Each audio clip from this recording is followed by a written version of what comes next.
जब तक आप पैसा कमाने के लिए पैसे के पीछे भागेंगे नहीं, पैसे से प्यार नहीं करेंगे, इश्क नहीं करेंगे, तब तक आप पैसा नहीं कमा सकते।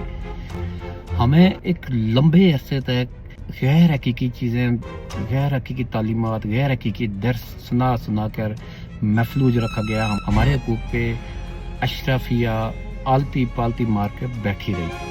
हमें हमेशा यही दर्स दिया जाता रहा कि पैसे में कुछ नहीं रखा, पैसे के पीछे मत भागो। ज़रा सोचिए, जो शख्स अपनी दुनिया नहीं सुधार सकता वो आखिरत क्या सुधारेगा। और अल्लाह को खुशहाल लोग पसंद हैं जो अपनी दुनिया सुधार के दीन में भी हिस्सा डाल सके। लेकिन एक गरीब शख्स, एक बदहाल शख्स, वो दीन की क्या खिदमत कर सकता है? वो अपने पाँव पे खड़ा नहीं हो सकता। हमें तो किसी तबके ने नहीं बख्शा, सब ने अपने अपने तौर से कहानियाँ बनाई।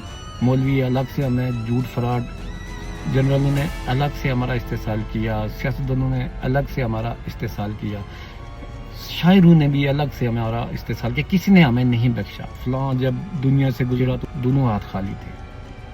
तो भाई उसने मर मर के ज़िंदगी नहीं जी है, जिसके लिए तुम कह रहे हो वो अपनी शानदार ज़िंदगी जी के गया है।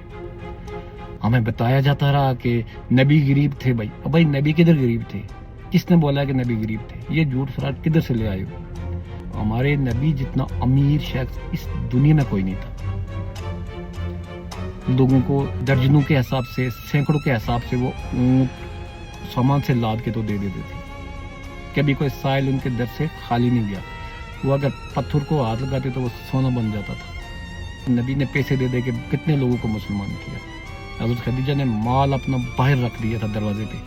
लोग आते, कलमा पढ़ते, माल उठा के अपने घरों को चले जाते।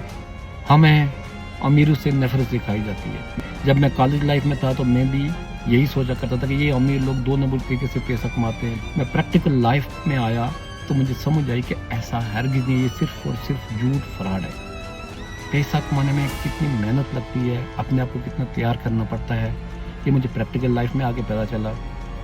और प्रैक्टिकल लाइफ में आप जितना ज़्यादा तैयारी के साथ आते हैं, आप पैसा कमा सकते हैं। अपनी मर्ज़ी से, अपनी तैयारी से, अपनी अहलियत के मुताबिक आप जितना चाहें पैसा कमा सकते हैं। लिहाजा ये झूठ फराड की कहानियों को छोड़ें। यंग नस्ल को मेरा मशवरा है, सबसे पहले अपनी इंटरेस्ट के मुताबिक तालीम हासिल करें, उसके साथ साथ आपको स्किल भी सीखें, पूरे तरीके से तैयार होके मैदान में कदम रखें। यकीन जो है, कोई दुनिया की ताकत आपको पैसा कमाने से नहीं रोक सकती।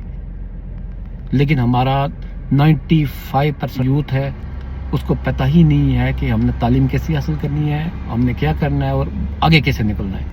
पैसा आपका इंतज़ार कर रहा है, खुशहाली आपका इंतज़ार कर रही है। यानी अल्लाह आपको पसंदीदा बनाना चाहता है। जैसे एक औरत के लिए हस्बैंड के दिल तक पहुंचने का रास्ता उसका पेट है, इसी तरह एक मुसलमान के लिए आखिरत तक पहुंचने का रास्ता ये दुनिया है। दुनिया सुधारो, आखिरत भी सुधर जाएगी। शुक्रिया।